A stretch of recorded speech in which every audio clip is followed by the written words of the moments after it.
Hello friends, नमस्कार। आप सभी का हमारे online platform study with GK YouTube channel पर आपका हार्दिक स्वागत है। तो आज की हमारी चर्चा का विषय रहेगा राजनीति विज्ञान या नागरिक शास्त्र, जिसके अंतर्गत हम पाश्चात्य राजनीतिक दार्शनिक या चिंतक या विचारक प्लेटो के बारे में संक्षिप्त चर्चा करेंगे। उससे संबंधित कुछ प्रश्नों के बारे में हमारी चर्चा रहेगी। तो आइए शुरुआत करते हैं। आगामी प्रतियोगी परीक्षाओं की दृष्टि से ये प्रश्न आपकी परीक्षा में सहायक हो सकते हैं।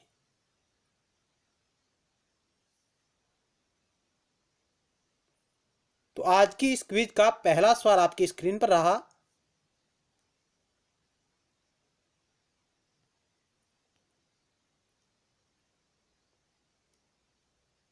पहला सवाल आपके समक्ष कथन ए और कारण आर दिया गया है। फिर आपको सही कूट का चयन करना है। कथन ए कह रहा है कि प्लेटो के अनुसार अत्यधिक धन का व्यवहार अच्छे शासन के लिए असंगत है। और कारण यानी रीजन कह रहा है कि जहां तक सैनिकों और शासक का संबंध है, स्वयं धन को समाप्त करने की अपेक्षा बुराई को समाप्त करने का कोई और उपाय उसे नहीं दिखा। यानी प्लेटो के बारे में यह बात हो रही है कि जहां तक सैनिकों और शासक का संबंध है, प्लेटो को स्वयं धन को समाप्त करने की अपेक्षा बुराई को समाप्त करने का कोई और उपाय उसे नहीं दिखा। फिर आपको सही कूट का चयन करना है। क्या होगा इस सवाल का राइट उत्तर? आप प्रत्येक प्रश्न के उत्तर को कैसे करिएगा और कितने सवाल आपके राइट होते हैं।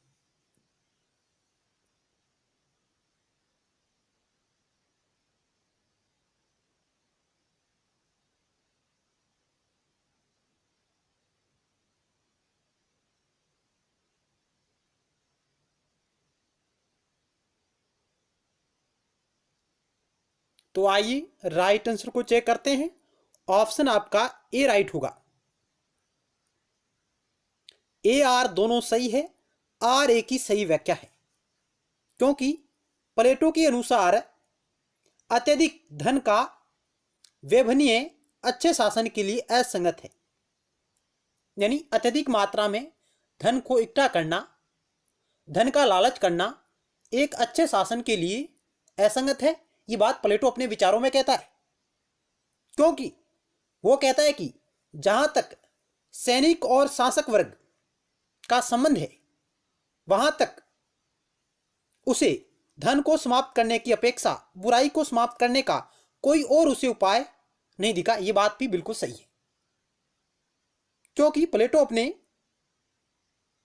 प्लेटो ने जो साम्यवाद का सिद्धांत दिया है, जो अभिभावक वर्ग के ऊपर लागू होता है, जिसके अंतर्गत यह अपने विचार वर्णित करता है। अभिभावक वर्ग में सैनिक और शासक, इनको वो रखता है। तो ऑप्शन आपका ए राइट होगा। चलते हैं अगले सवाल की ओर।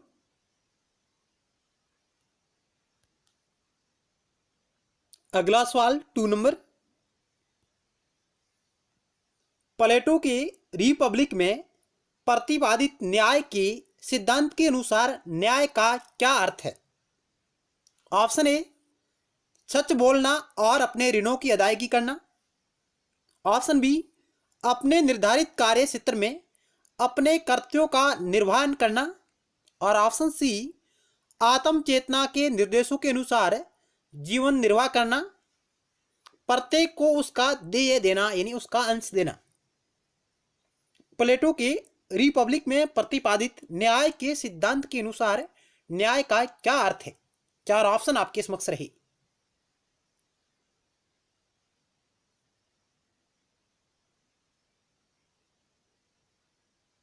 तो आइए इस 2 नंबर सवाल का राइट उत्तर चेक करते हैं। ऑप्शन बी राइट होगा।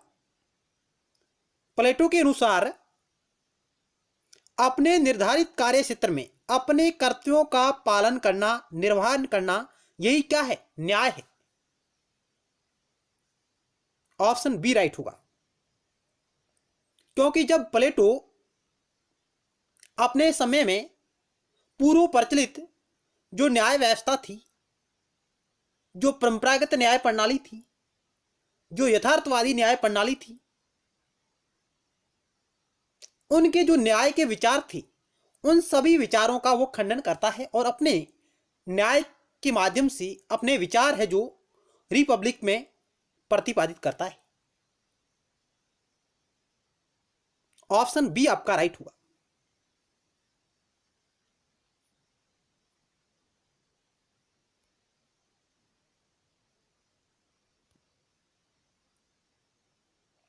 अगला सवाल 3 नंबर। यहां आपको कथन ए और कारण आर दिया गया है। कथन ए कह रहा है कि प्लेटो के अनुसार राज्य के मामलों को साधारण व्यक्तियों के हाथों में सौंपना बुद्धिमता नहीं है। और रीजन कह रहा है कि प्लेटो के अनुसार हम स्वास्थ्य के विकारों को दूर करने के लिए कुशल चिकित्सक की शरण में जाते हैं। ऑप्शन ए आर दोनों सही है तथा आर ए की सही व्याख्या है। ऑप्शन बी ए आर दोनों सही किंतु आर ए की सही व्याख्या नहीं है। ऑप्शन सी ए सही परंतु आर गलत। और ऑप्शन डी ए गलत परंतु आर सही। क्या होगा इस 3 नंबर सवाल का राइट उत्तर?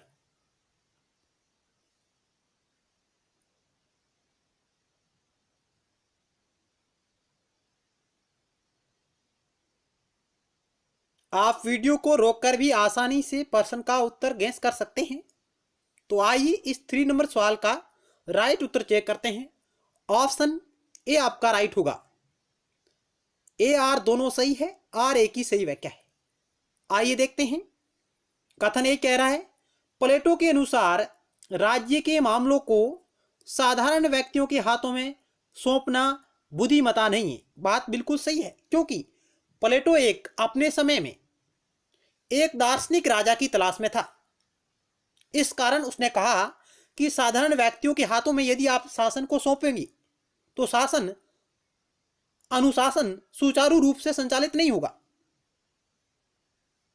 और प्लेटो एक दार्शनिक शासक के बारे में बात करता है, उसका एक विचारक रखता है। कथन ये बिल्कुल सही है।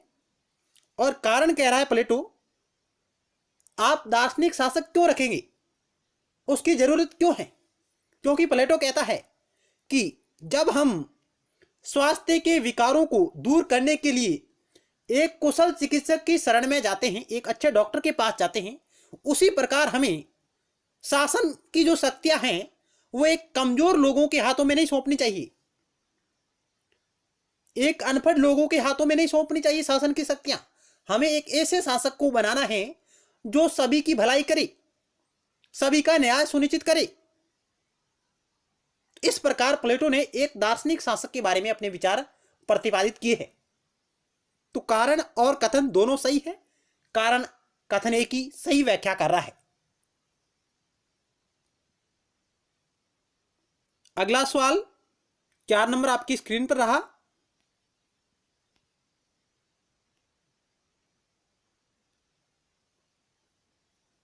यह आपको कथन और कारण दिया गया है। कथन ए, सुकरात ने संशयवाद को बढ़ावा दिया। कारण कह रहा है सुकरात ने परंपरागत विश्वासों को चुनौती दी। 4 ऑप्शन आपके समक्ष रहे। क्या ए आर दोनों सही है तथा आर ए की सही व्याख्या है? क्या ए आर दोनों सही है किंतु आर ए की सही व्याख्या नहीं है? ऑप्शन सी ए सही परंतु आर गलत। और ऑप्शन डी ए गलत परंतु आर सही।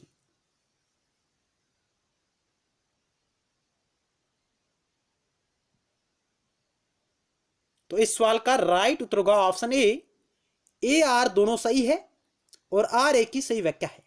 सुकरात ने, जो प्लेटो के गुरु थे, जिन्होंने संशयवाद को बढ़ावा दिया, क्योंकि उन्होंने परंपरागत जो विश्वास थे, जो मूल्य थे, उनको उन्होंने चुनौती प्रदान की थी। ऑप्शन ए राइट होगा। अगला सवाल आपकी स्क्रीन पर रहा 5 नंबर। यहां भी आपको कथन और कारण दिए गए हैं।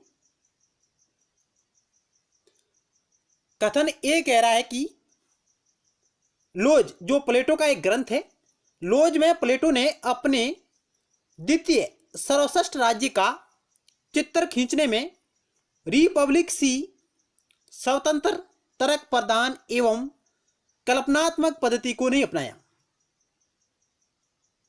आप सवाल को आराम से समझिएगा कि लोज नामक पुस्तक में प्लेटो ने अपना द्वितीय सर्वश्रेष्ठ राज्य का चित्र खींचने में रिपब्लिक की सी स्वतंत्र तर्क प्रदान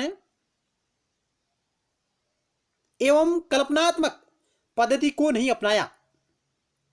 और फिर कारण कह रहा है कि लोज में प्लेटो वास्तविकताओं से जूझा, स्वतंत्र कल्पनाओं के पंखों पर उड़ा नहीं। क्या ये दोनों बातें सही है? क्या सही व्याख्या है? क्या दोनों बातें सही हैं और आर है जो एक ही सही व्याख्या कर रहा है? क्या एक गलत है परंतु आर सही, एक सही परंतु आर गलत? चार ऑप्शन आपके समक्ष रहे। आप इस सवाल पर विचार करिएगा।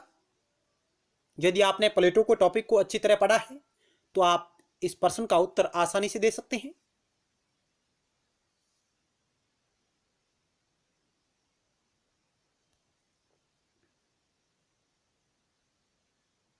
तो आइए राइट उत्तर को चेक करते हैं।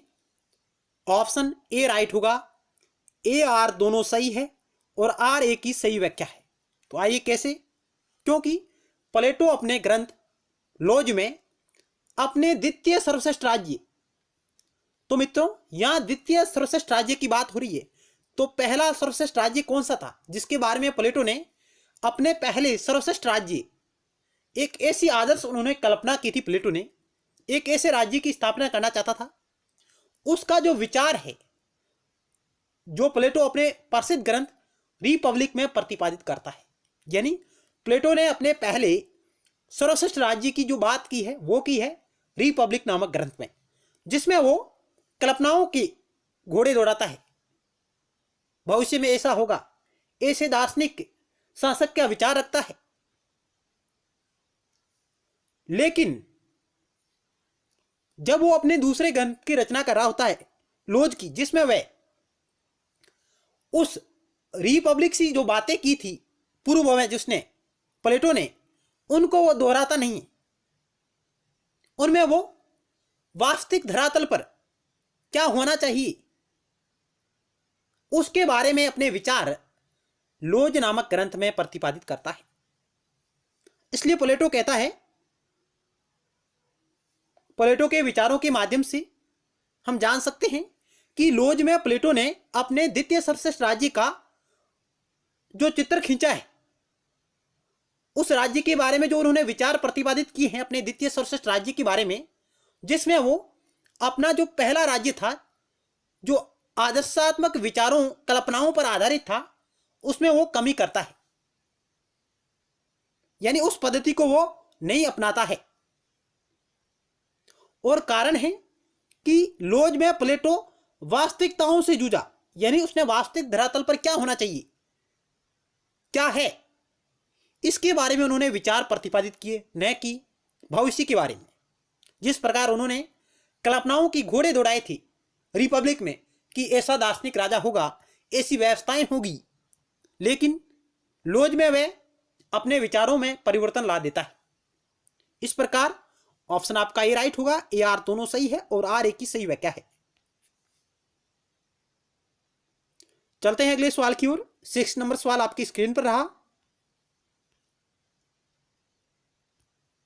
यहां भी आपको कथन और कारण वाला सवाल है आपके समक्ष। कथन ए और कारण आर आपके समक्ष है।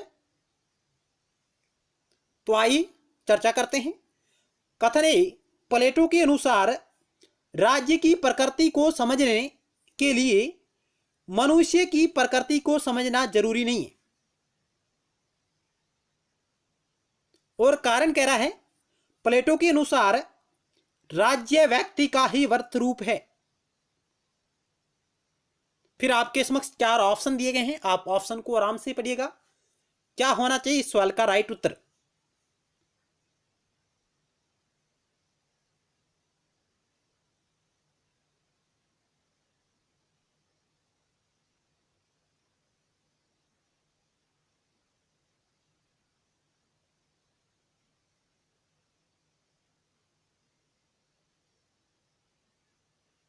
तो आइए इस सवाल का राइट उत्तर होगा ऑप्शन ए आर सॉरी, इस सवाल का राइट उत्तर होगा ऑप्शन डी,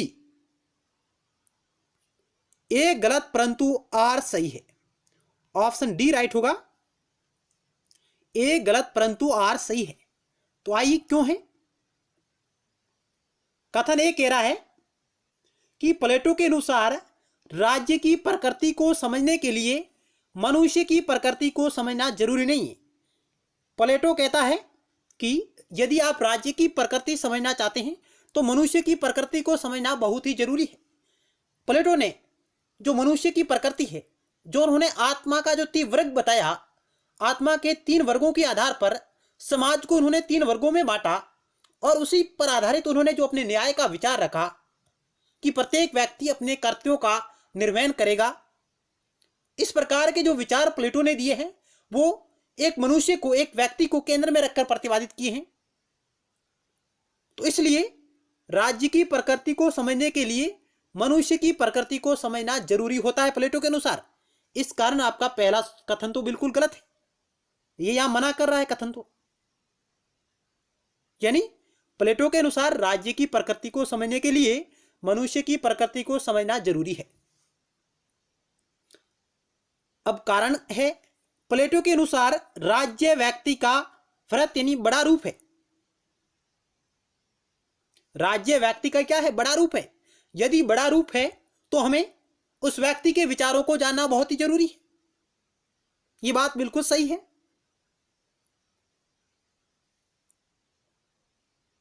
यानी ए आपका गलत है और कारण आर बिल्कुल सही है।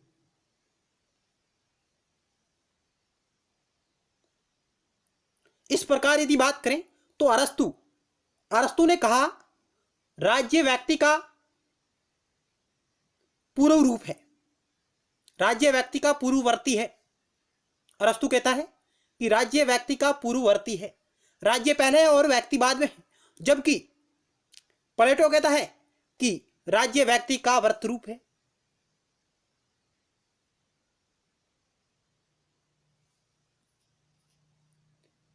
चलते हैं अगले सवाल की ओर। हम नेक्स्ट क्लास में, इससे पहले भी हम प्लेटो के बारे में काफी विस्तार से चर्चा कर चुके हैं।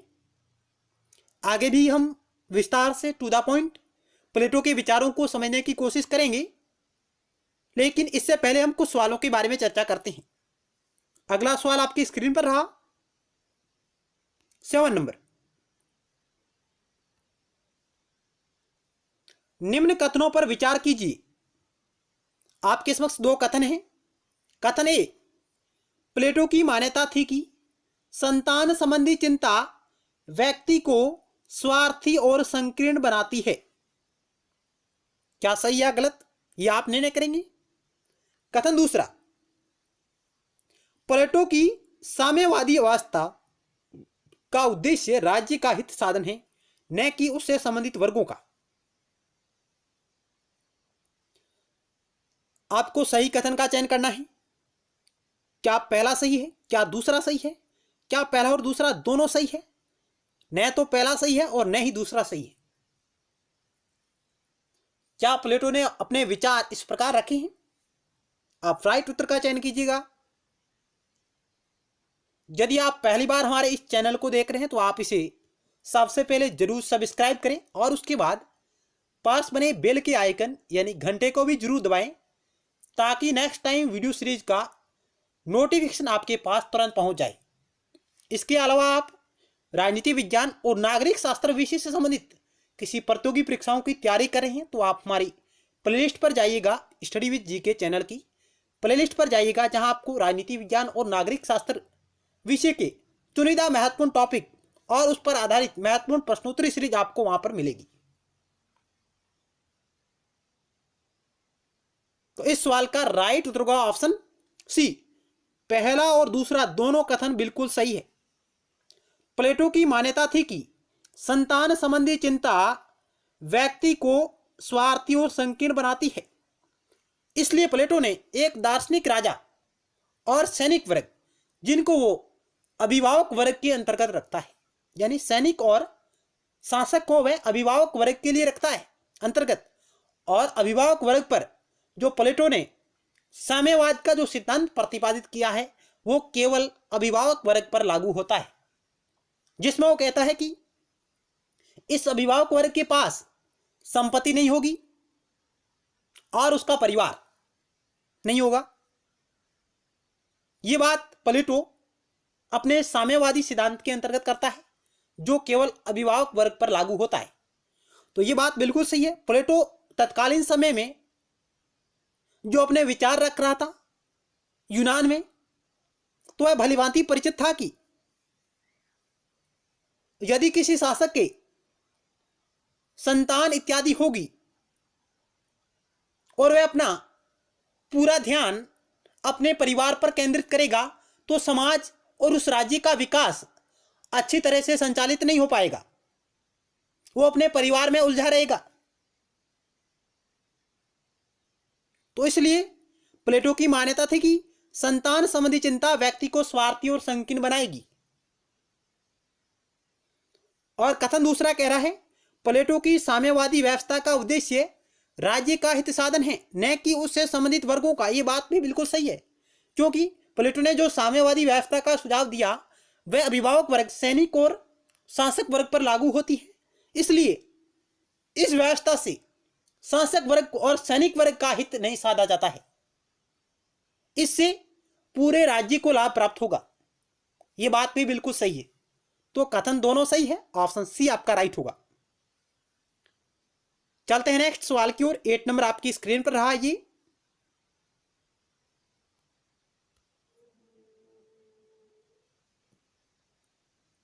प्लेटो की पुस्तक रिपब्लिक राजनीति विज्ञान की रचना नहीं अपितु शिक्षा पर अब तक लिखे गए ग्रंथों में से सबसे सुंदर प्रबंध है। यह किसने कहा कि प्लेटो की पुस्तक रिपब्लिक राजनीति विज्ञान की रचना नहीं अपितु शिक्षा पर अब तक लिखे गए ग्रंथों में सबसे सुंदर है? यह किसने कहा?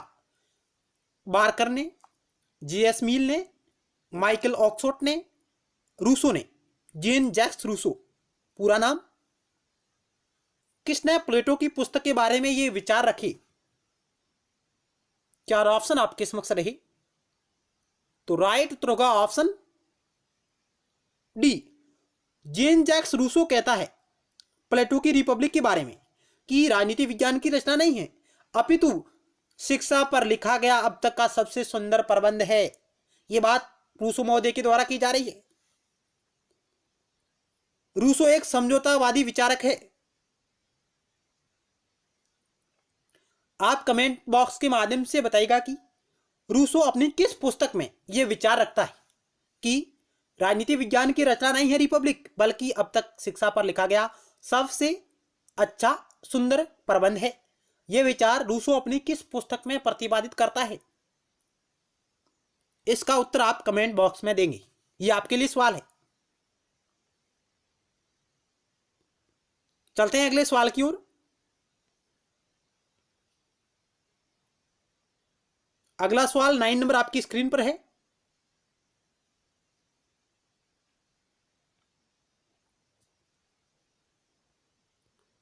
यहां आपको लिस्ट 1 को लिस्ट 2 से सुमेलित करना है, सूची 1 को सूची 2 से सुमेलित करना है।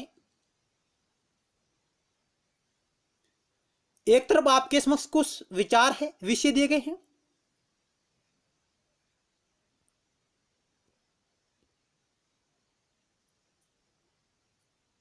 जो प्लेटो के विचारों पर आधारित कुछ सिद्धांत है। न्याय, प्लेटो के अनुसार न्याय क्या है? इनमें से आपको सुमेलित करना है। संपत्ति एवं परिवार से अभिभावक वर्ग को वंचित रखना, क्या यह न्याय है? व्यक्ति वर्गों द्वारा स्वभावानुकूल कर्तव्यों का पालन, क्या यह न्याय है? आदर्श नागरिक के निर्माण का सकारात्मक साधन है क्या न्याय?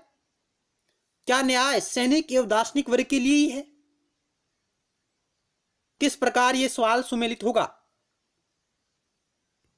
तो आइए, ए आपका ऑप्शन 2 से सुमेलित होगा कि प्लेटो आत्मा के 3 वर्ग के आधार पर समाज को 3 वर्गों में बांटता है और वह कहता है कि समाज के जो 3 वर्ग है, व्यक्ति वर्गों द्वारा स्वभाव अनुकूल, अपने अपने स्वभाव के अनुकूल जो अपना कार्य कर सकते हैं, उनके आधार पर उन स्वभाव अनुकूल कर्तव्यों का पालन ही क्या है? न्याय है। तो ये आपका 2 से, यदि ऑप्शन में बात करें तो ये आपका 2 से कहां सम्मिलित हो रहा है? ये ऑप्शन में तो नहीं हो रहा है, बी में भी नहीं हो रहा है और डी में भी नहीं हो रहा है। तो 3 ऑप्शन आपके कट गए हैं। अब ऑप्शन आपका सी बचा। अब शिक्षा क्या है? प्लेटो ने शिक्षा को आदर्श नागरिक के निर्माण का एक सकारात्मक साधन माना है। आदर्श नागरिक के निर्माण का एक सकारात्मक साधन माना है प्लेटो ने शिक्षा को। तो बी आपका 3 से। और साम्यवाद हमने बात की थी। साम्यवाद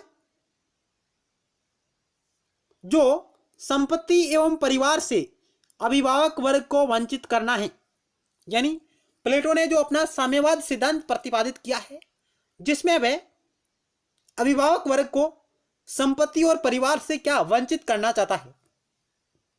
और इस अभिभावक वर्ग में कौन शामिल होंगे? तो वो कहता है शासक और सैनिक, ये 2 अभिभावक वर्ग के अंतर्गत गिने जाते हैं, जबकि वह उत्पादक वर्ग को अभिभावक वर्ग में शामिल नहीं करता है। तो सी आपका 1 से सम्मिलित होगा और ऑप्शन डी अभिभावक वर्ग सैनिक एवं दार्शनिक वर्ग के लिए है, शासक वर्ग के लिए डी आपका 4 से। इस प्रकार ऑप्शन सी राइट है। अगला सवाल आपकी स्क्रीन पर रहा 10 नंबर। निम्नलिखित में से कौन प्लेटो का समर्थक है? पापर, इसका पूरा नाम है कार्ल पापर।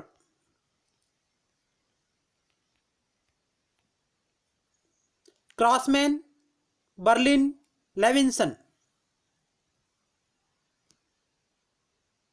क्या होगा इस 10 नंबर सवाल का राइट उत्तर? तो ऑप्शन आपका डी राइट होगा। लेविंसन है जो प्लेटो का एक समर्थक है, जबकि कार्ल पापर, क्रॉसमैन, बर्लिन ये विचारक है जो प्लेटो के आलोचक है। कार्ल पॉपर है जो प्लेटो, हीगल और मार्क्स 3 व्यक्ति हैं, इनको मुक्त समाज का शत्रु कहता है, खुले समाज का शत्रु मानता है। कौन? Karl Popper. किसको? प्लेटो को, हीगल को और मार्क्स को। प्लेटो, हीगल और मार्क्स इन लोगों को कार्ल पॉपर मुक्त समाज का शत्रु कहता है। और आपके लिए सवाल रहेगा, कार्ल पॉपर की वह प्रसिद्ध रचना जिसमें वो प्लेटो, हीगल और मार्क्स को खुले समाज का शत्रु कहता है, उस रचना का नाम आप कमेंट बॉक्स के माध्यम से बताएंगे। आगे की सवालों के बारे में चर्चा करेंगे। पहला सवाल कथन और कारण आपके समक्ष है। कथन ये कह रहा है प्लेटो लोकतंत्र का विरोधी था और कारण कह रहा है प्लेटो के गुरु सुकरात को लोकतांत्रिक शासन में उत्पीड़ित किया गया था। ऑप्शन 4 आपके समक्ष है। ए आर दोनों सही, आर ए की सही व्याख्या। ए आर दोनों सही किंतु आर ए की सही व्याख्या नहीं है। ए सही परंतु आर गलत, ए गलत परंतु आर सही। आपको राइट आंसर का चयन करना है।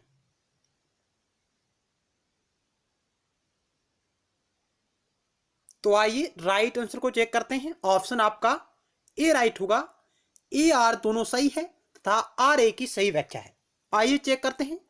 प्लेटो लोकतंत्र का विरोधी था, यह बात बिल्कुल सही है। और प्लेटो के गुरु सुकरात को लोकतांत्रिक शासन में उत्पीड़ित किया गया था और उस कारण सुकरात को मृत्युदंड भी दिया गया, जिससे प्लेटो यह भली भांति जानता था कि उस लोकतांत्रिक शासन प्रणाली में सुकरात जैसे उनके गुरु को भी दंड दिया गया है, मृत्युदंड दिया गया, क्यों न इस प्रणाली के तहत उन्हें भी दंड मिल जाए। इस कारण वह इस लोकतंत्र शासन प्रणाली का विरोध करता है। ऑप्शन आपका ए राइट होगा। चलते हैं अगले सवाल की ओर।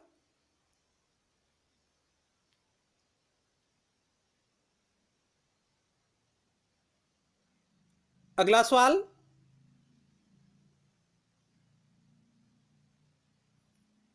प्लेटो ने मानव मन की क्रियात्मकता का वर्णन किसके द्वारा किया है?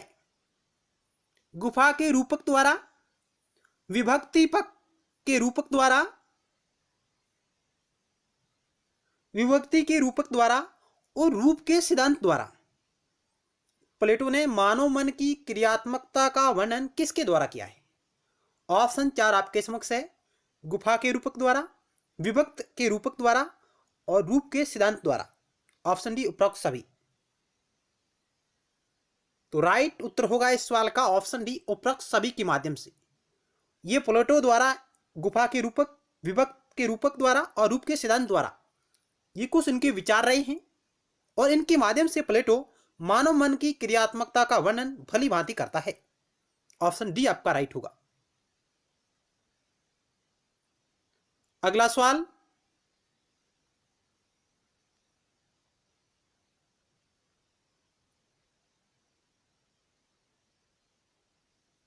राज्य एक पूर्ण रूपेण तार्किकता है, यह दृष्टिकोण किसके द्वारा व्यक्त किया गया? राज्य एक पूर्ण रूपेण तार्किकता है, यह दृष्टिकोण किसके द्वारा व्यक्त किया गया? हीगल के द्वारा, ग्रीन के द्वारा, प्लेटो के द्वारा, रूसो के द्वारा।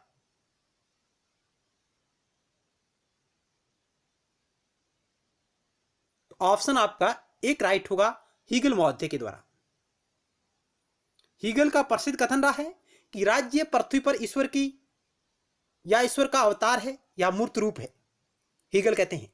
जबकि प्लेटो है ये कहते हैं कि राज्य व्यक्ति का वर्त रूप है, राज्य व्यक्ति का वर्त रूप है। और अरस्तु ने कहा राज्य व्यक्ति का पूर्ववर्ती है, राज्य व्यक्ति का पूर्ववर्ती है, राज्य व्यक्ति से पहले।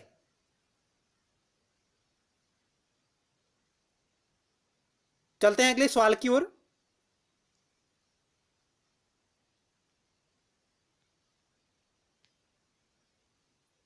अगला सवाल 14 नंबर, प्लेटो की शिक्षा प्रणाली के दोष को बताते हुए किसने कहा है कि शिक्षा राज्य में महत्वपूर्ण स्थान होने के कारण प्लेटो को उत्पादकों की शिक्षा के संबंध में अवश्य ही कुछ विचार करना चाहिए था, परंतु वह तो इस संबंध में यह भी नहीं बताता है कि प्राथमिक शिक्षा प्रणाली में इन उत्पादकों को क्या स्थान देना है। यह कथन किस विचार का है जो प्लेटो की शिक्षा प्रणाली के संदर्भ में बात करता है? Option 1 Sabine, option B Karl Popper, option 3 Berlin, option 4 क्रॉसमैन।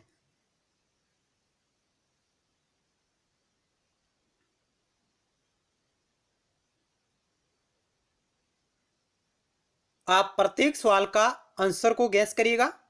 आपके कुल कितने सवाल राइट होते हैं? तो आइए इस सवाल का राइट आंसर चेक करते हैं। ऑप्शन 1 राइट होगा, सेबाइन।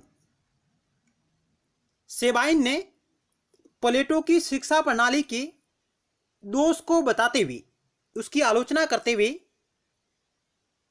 कहा कि शिक्षा राज्य में महत्वपूर्ण स्थान होने के कारण, यानी प्लेटो के राज्य में शिक्षा का महत्वपूर्ण स्थान होने के कारण प्लेटो को उत्पादकों की शिक्षा के संबंध में अवश्य ही कुछ विचार करना चाहिए था, क्योंकि प्लेटो राज्य नियंत्रित शिक्षा की बात करता है।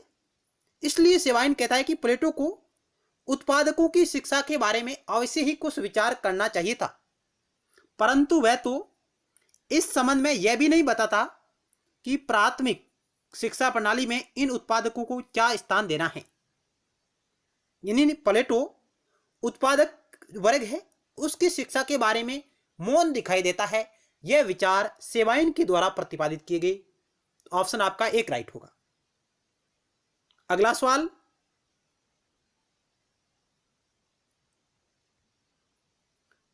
कुछ फैक्ट है। यदि भी प्लेटो अनिवार्य शिक्षा की बात कहता है, परंतु वह उत्पादकों और श्रमिकों को इस शिक्षा में शामिल नहीं करता।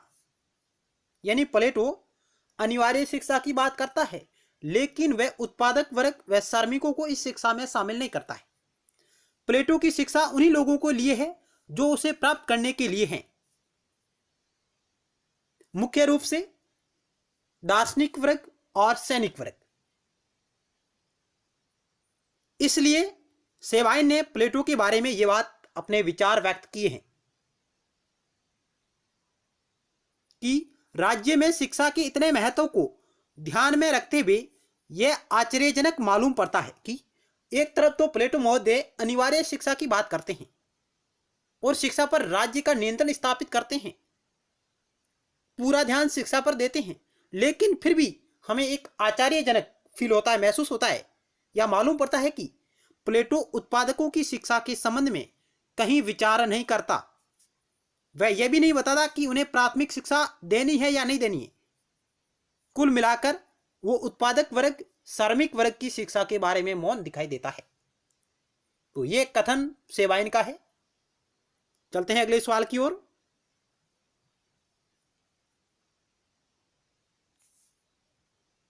अगला सवाल 15 नंबर, प्लेटो की शिक्षा योजना के संबंध में किसने ठीक कहा है कि उसकी शिक्षा मानसिक रोग को मानसिक औषधि द्वारा ठीक करने का प्रयास है। बहुत ही अच्छी बात कही है कि प्लेटो की शिक्षा योजना के संबंध में किसने ठीक कहा है कि यानी प्लेटो की शिक्षा मानसिक रोग को मानसिक औषधि द्वारा ठीक करने का प्रयास है। बारकर, सेवाइन, पापर, कार्ल पापर और रूसो। इस सवाल का राइट उत्तर होगा ऑप्शन एक, यह बारकर का कथन है। ऑप्शन आपका एक राइट होगा।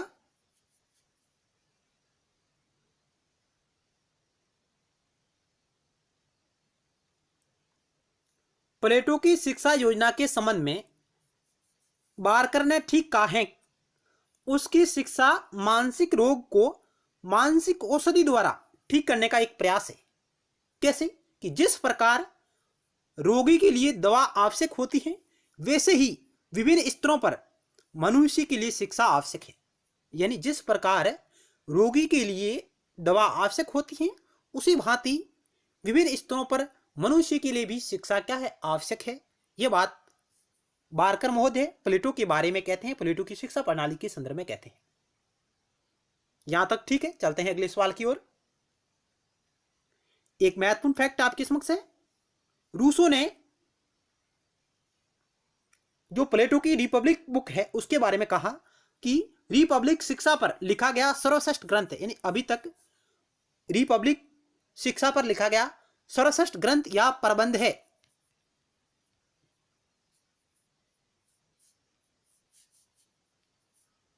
तो ये रूसो ने कहा।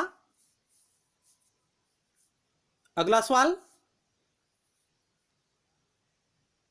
16 नंबर सवाल आपकी स्क्रीन पर है।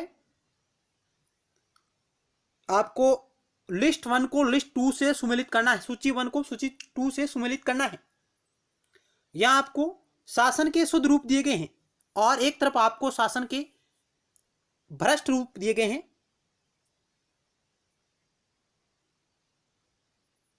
एक तरफ है राजतंत्र, कुलीन तंत्र, राज्य व्यवस्था, आदर्श राज्य।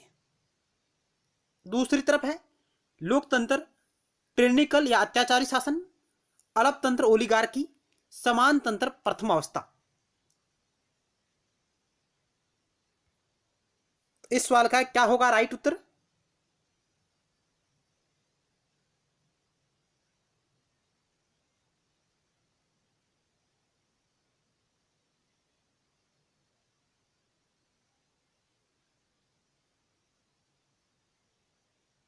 तो आइए एक एक चेक करते हैं। राजतंत्र, ये आपका 2 से सुमेलित होगा। राजतंत्र, टिर्निकल अत्याचारी शासन, कुलीन तंत्र अरिस्टोक्रेसी, ये आपका बी होगा। 3 से ओलिगार्की, राजव्यवस्था पॉलिटी, ये होगा सी आपका 1 से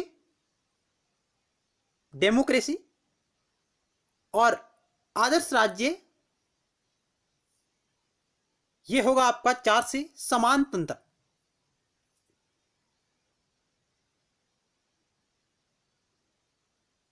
या धनिक तंत्र। इस प्रकार ऑप्शन बी आपका राइट होगा।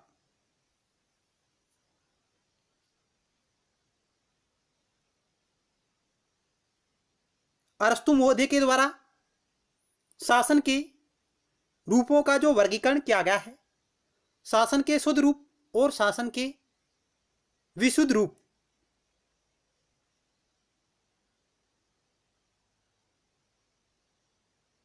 ऑप्शन बी आपका राइट है। अगले सवाल की ओर चलते हैं। अगला सवाल 17 नंबर आपकी स्क्रीन पर है। निम्नलिखित में से कौन सा अभिकथन सत्य है? ऑप्शन ए प्लेटो की न्याय विधिक संकल्पना है। ऑप्शन बी न्याय के लिए ग्रीक शब्द दक्यासुन है। ऑप्शन 3 प्लेटो के न्याय से तात्पर्य कथनी और करनी में सत्यता और ईश्वर तथा व्यक्ति का ऋण चुकाना है। ऑप्शन 4 है प्लेटो का न्याय संप्रभु की शक्तियों द्वारा परिवर्तित और उसके नाम के लिए बनाए गए कानून और संस्थाओं के अनुरूप है। क्या होगा इस सवाल का राइट उत्तर?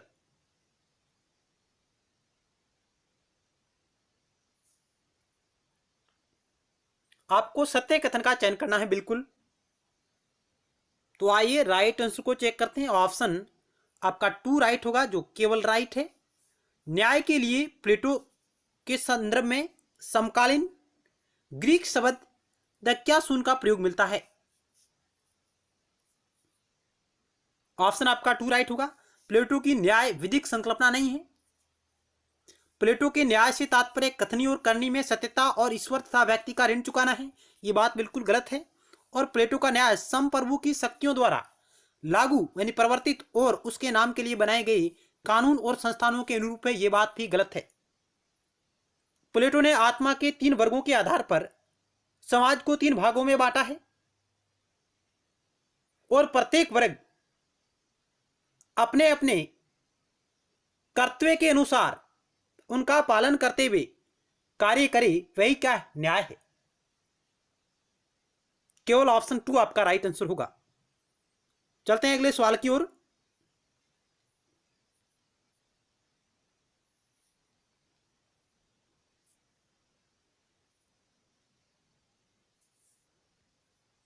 अठारह नंबर सवाल, प्लेटो की विचारधारा के संदर्भ में निम्नलिखित में से कौन सा कथन असत्य है? आपको चयन करना है, यानी गलत कथन का चयन करना है।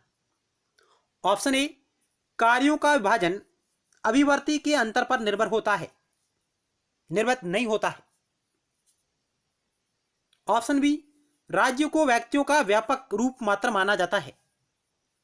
ऑप्शन सी एथेंस की महिलाओं को राजनीति में भाग लेने की अनुमति नहीं थी। और ऑप्शन डी राजनीतिज्ञों की अनभिज्ञता और अक्षमता लोकतंत्र का कारण है।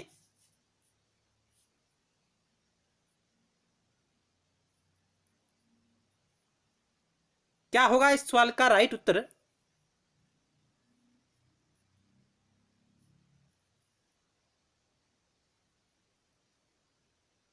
तो आइए राइट आंसर को चेक करते हैं। ऑप्शन ए राइट होगा।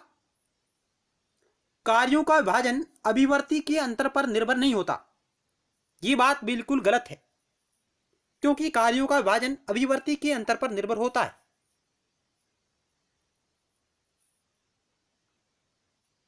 बाकी ऑप्शन बी सी डी बिल्कुल सही है।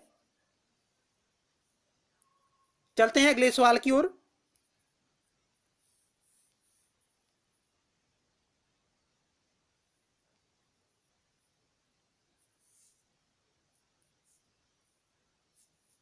अगला सवाल 19 नंबर, प्लेटो ने लोकतंत्र की अतिवादी प्रवृत्ति से घृणा की, न कि सामान्य लोकतंत्र से। यह मत किस विद्वान का है? बर्लिन का, क्रोसमैन का, मैकलवेन का, सेवाइन का। प्लेटो ने लोकतंत्र की अतिवादी प्रवृत्ति से घृणा की, न कि सामान्य लोकतंत्र से। यह मत किस विद्वान का है? तो राइट उत्तर का ऑप्शन सी, मैकलवेन का। अगला सवाल,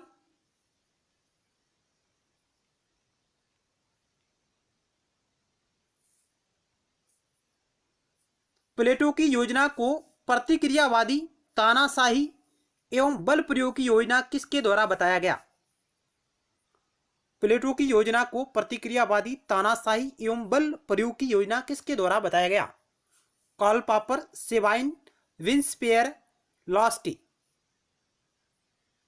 तो इस सवाल का राइट उत्तर होगा ऑप्शन सी, विंसपेयर। अगला सवाल,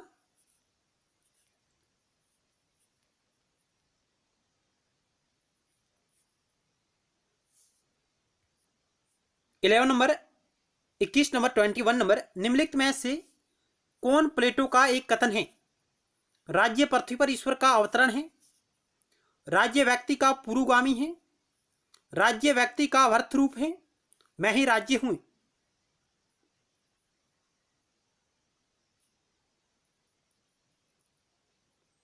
तो इस सवाल का राइट उत्तर होगा ऑप्शन सी, राज्य व्यक्ति का व्यापक या वृहत रूप है। यह प्लेटो का विचार है, कथन है। जबकि राज्य व्यक्ति का पुरोगामी है, अरस्तु कहता है। राज्य पृथ्वी पर ईश्वर का अवतार है, यह हीगल का विचार है। मैं ही राज्य हूं, लुई का विचार है। चलते हैं अगले सवाल की ओर, 22 नंबर,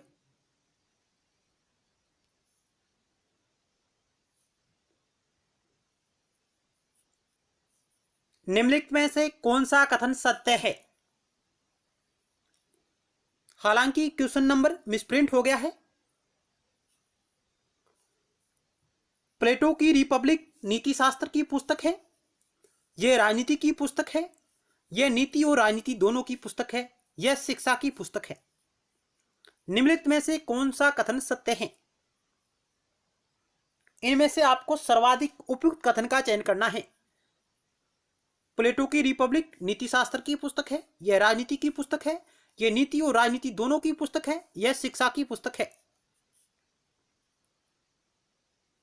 तो इस सवाल का राइट उत्तर होगा ऑप्शन 3, यह नीति और राजनीति दोनों की पुस्तक है, रिपब्लिक।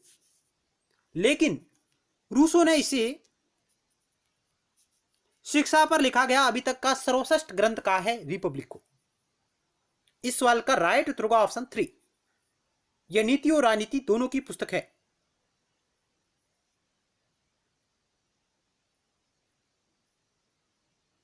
अगला सवाल,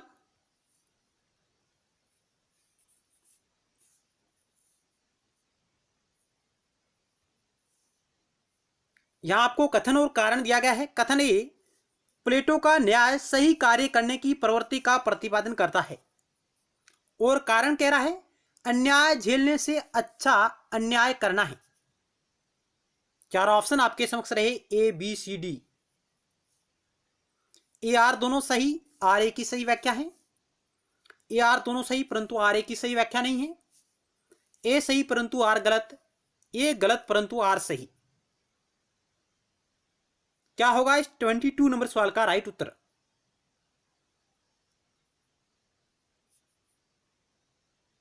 तो इस सवाल का राइट उत्तर होगा ऑप्शन सी, ए सही परंतु आर गलत है। क्योंकि प्लेटो ने न्याय सही कार्य करने की प्रवृत्ति का प्रतिपादन करता है। प्लेटो का न्याय सही कार्य करने की प्रवृत्ति का प्रतिपादन करता है, ये बात बिल्कुल सही है। और कारण कह रहा है कि अन्याय झेलने से अच्छा अन्याय करना है। क्या यह हो सकता है? प्लेटो के विचारों के अनुसार यह बात बिल्कुल गलत है कि अन्याय झेलने से अन्याय करना अच्छा नहीं होगा। तो आर बिल्कुल गलत है, तो व्याख्या का तो सवाल ही नहीं उठता। ऑप्शन आपका सी राइट होगा। अगला सवाल,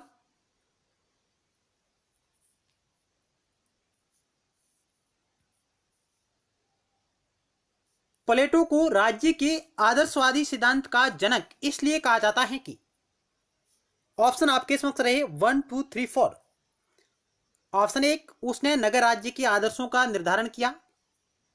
ऑप्शन 2, उसके सिद्धांत के आधार पर यह नहीं है कि मानव प्रकृति क्या है, बल्कि यह है कि वह कैसी होनी चाहिए। ऑप्शन 3, उसने यथार्थ और मूल्य के बीच एक द्वैत प्रस्तुत किया। और ऑप्शन 4, उसका सिद्धांत अच्छाई के विचार पर आधारित है। प्लेटो को राज्य के आदर्शवादी सिद्धांत का जनक इसलिए कहा जाता है कि, क्या होगा इस सवाल का राइट उत्तर?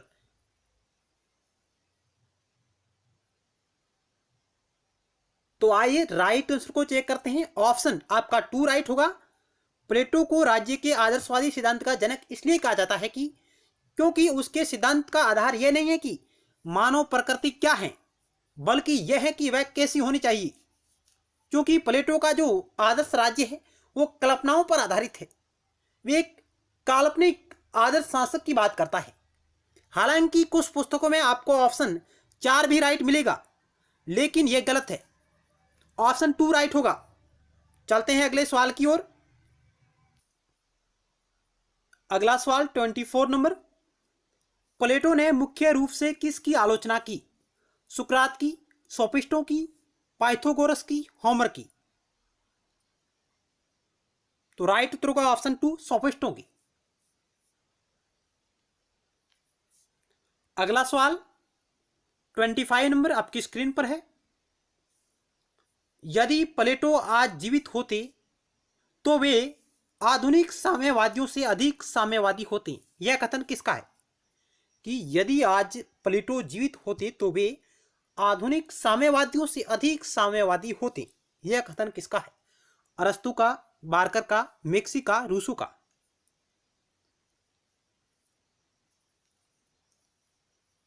तो आइए इस 25 नंबर सवाल का राइट उत्तर होगा ऑप्शन सी, मैक्सी का यह कथन है। ऑप्शन सी आपका राइट होगा।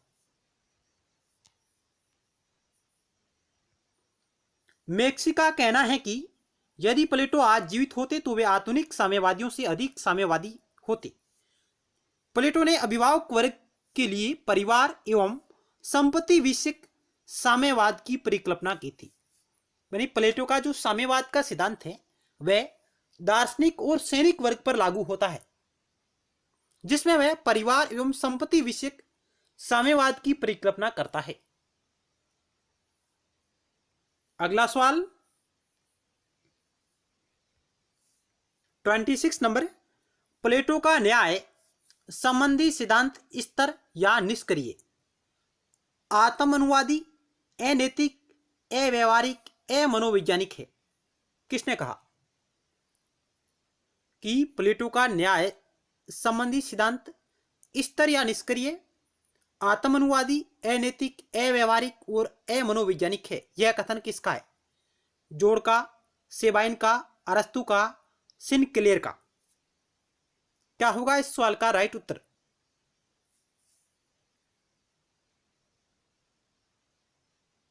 तो राइट उत्तर होगा ऑप्शन बी, सेबाइन महोदय का यह कथन है। अगला सवाल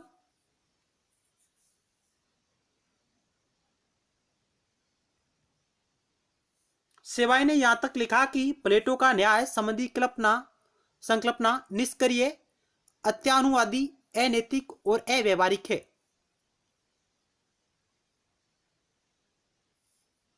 ऑप्शन बी आपका राइट है। चलते हैं अगले सवाल की ओर। 27 नंबर सवाल आपकी स्क्रीन पर है।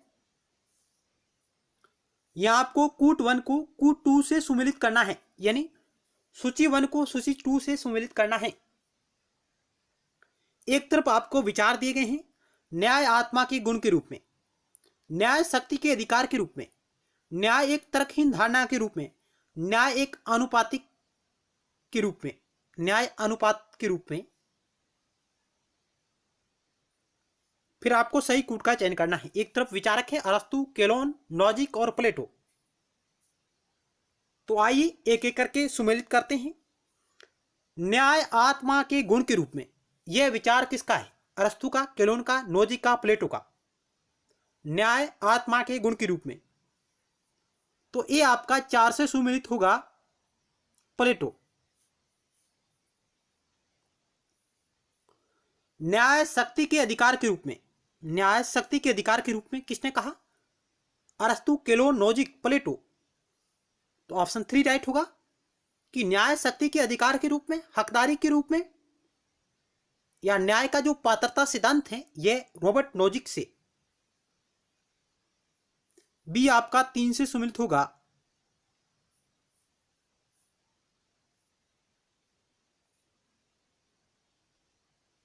न्याय एक तर्कहीन धारणा के रूप में, सी आपका 2 से सम्मिलित होगा। यह केलोन का कथन है, न्याय एक तर्कहीन धारणा के रूप में, और न्याय एक अनुपात के रूप में या अनुपातिक न्याय जिसकी संकल्पना अरस्तु के विचारों में मिलती है। डी आपका 1 राइट होगा।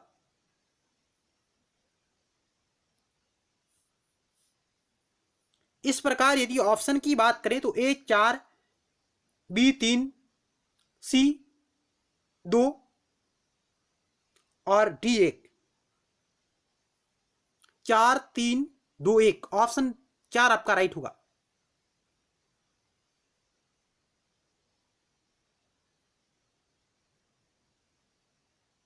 चलते हैं अगले सवाल की ओर।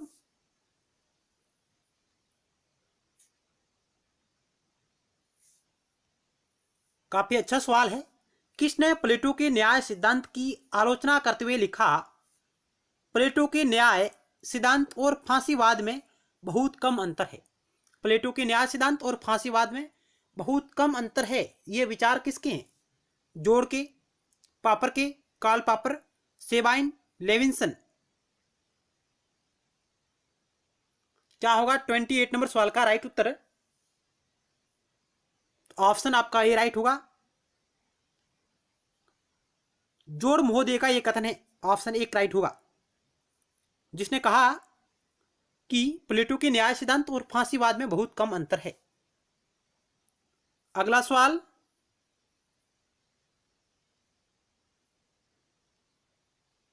Twenty 29 number.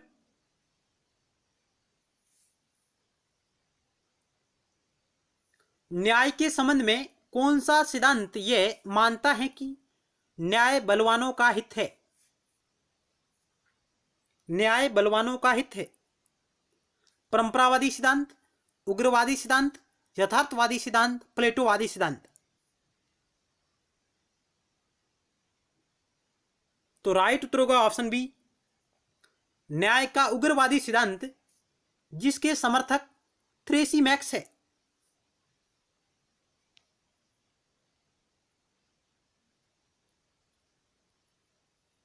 उनका यह विचार है कि न्याय बलवानों का हित है, न्याय शक्तिशाली का हित है। प्लेटो के समय में उसे प्रचलित, प्लेटो के समय से पूर्व प्रचलित जो न्याय व्यवस्था थी, जिसमें प्लेटो ने उल्लेख किया है परंपरावादी सिद्धांत जिसका वो खंडन करता है, उग्रवादी सिद्धांत का वह खंडन करता है, और यथार्थवादी सिद्धांत का वह खंडन करता है। यानी न्याय के परंपरावादी, उग्रवादी और यथार्थवादी, इन तीनों सिद्धांतों का प्लेटो खंडन करता है। परंपरावादी सिद्धांत जिसके समर्थक थे सेपालस व उसका पुत्र पोलीमार्कस। परंपरावादी सिद्धांत, न्याय का परंपरावादी सिद्धांत जिसके समर्थक थे सेपालस व उसका पुत्र पोलीमार्कस, और उग्रवादी सिद्धांत है थ्रेसीमैक्स, और यथार्थवादी सिद्धांत जिसके समर्थक है गैलुकोन। गैलुकोन का कथन है न्याय भय का शिशु है। तो इस सवाल का ऑप्शन आपका बी राइट होगा। अगला सवाल,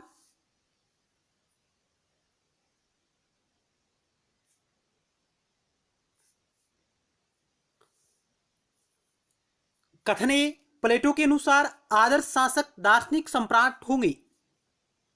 आदर्श शासक दार्शनिक सम्राट होंगे। कारण कह रहा है, रीजन कह रहा है, प्लेटो के अनुसार दार्शनिक सम्राट के पास परिवार तथा संपत्ति नहीं होगी। ए आर दोनों सही तथा आर ए की सही व्याख्या। ए आर दोनों सही किंतु आर ए की सही व्याख्या नहीं है। ए सही किंतु आर गलत, ए गलत किंतु आर सही। क्या होगा इस सवाल का राइट उत्तर?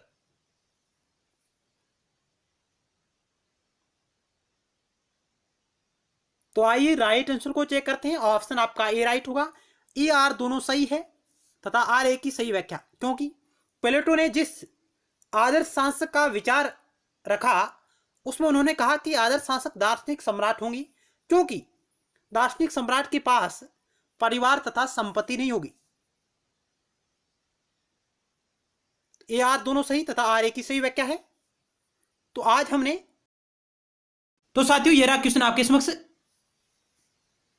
एक क्वेश्चन साथियों पूछा गया था, आकृति का सिद्धांत, आकृति का सिद्धांत थ्योरी ऑफ फॉर्म और गुफाओं का रूपक एल्गरी ऑफ केवस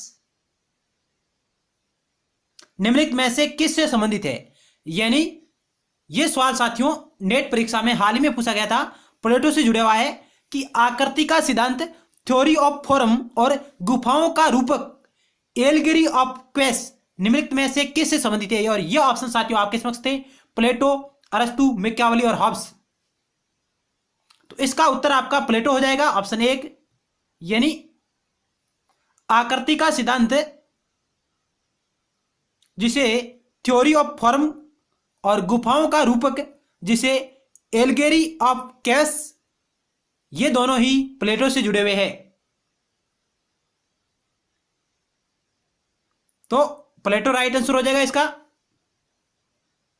नेक्स्ट जो साथियों दूसरा सवाल पूछा गया था, प्लेटो से जुड़े हुए टोटल 5 सवाल है इसमें, वो एनटीए ने पूछे साथियों।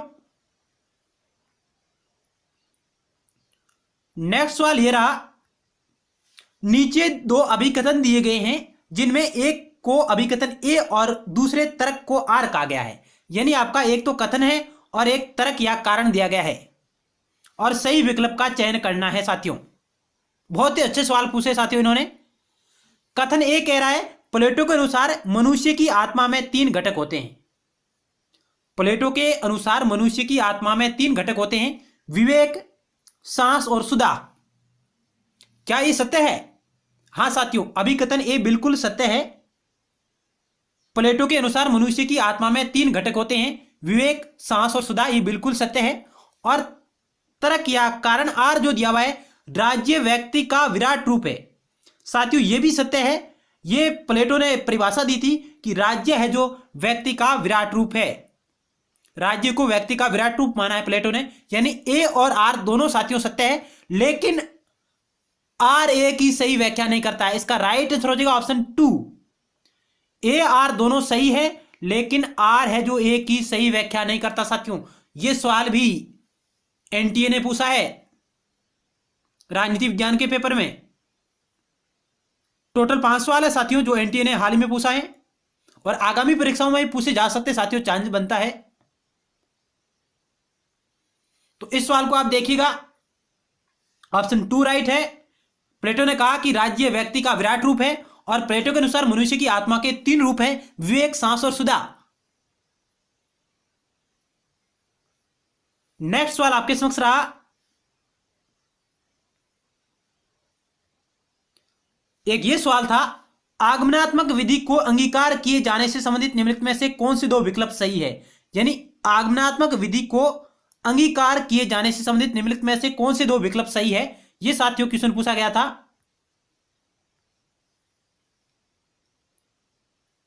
किसने इस विधि को अंगीकार किया? प्लेटो, मैकियावेली, थॉमस एक्विनास और थॉमस हॉब्स, ये इसमें साथियों ऑप्शन थे। तो साथियों इस क्वेश्चन का राइट आंसर होगा ऑप्शन 3 हो जाएगा, बी और डी सही है। क्योंकि साथियों प्लेटो ने निगमनात्मक पद्धति को अपनाया था, निगमनात्मक, इसलिए साथियों हमने इस सवाल को लिया है। जबकि मैकियावेली और थॉमस हॉब्स ने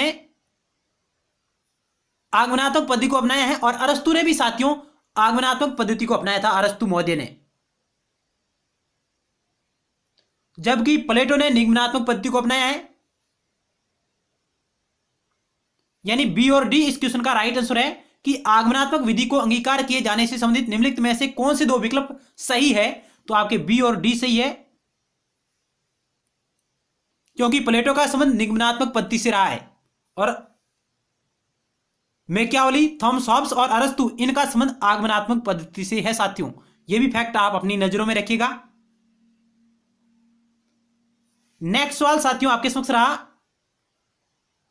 ये प्लेटो से जुड़ा हुआ है बिल्कुल। निम्नलिखित में से कौन से दो सही है उनके बारे में बात कर रहा है कि कौन से दो सही है। ऑप्शन ए कह रहा है प्लेटो ने अधिकारों की तुलना में कर्तव्यों पर अधिक बल दिया है। क्या ये सही है? प्लेटो ने अधिकारों की तुलना में कर्तव्यों पर अधिक बल दिया है। साथियों बिल्कुल सही है, ये तो आपका सही है। प्लेटो है जो अधिकारों की तुलना में कर्तव्यों पर अधिक बल देता है, वो कर्तव्यों को महत्वपूर्ण मानता है अधिकारों की तुलना में। उसका आदर्श राज्य केवल एक विचार था, न कि वास्तविकता। यह भी साथियों बिल्कुल सही है, क्योंकि वो धरातल पर उतार नहीं पाया था आदर्श राज्य को, यानी उसका आदर्श राज्य केवल एक विचार था, न कि वास्तविकता। यह भी साथियों सही है। वह नारीवादी नहीं था साथियों, प्लेटो है जो नारीवादी था, इसलिए आपका यह गलत हो जाएगा। उसने वर्ग राज्य की बात कही है? नहीं साथियों, प्लेटो वर्ग राज्य की बात नहीं करता। यानी आपका ऑप्शन एक राइट है, ए और बी दोनों सही है साथियों।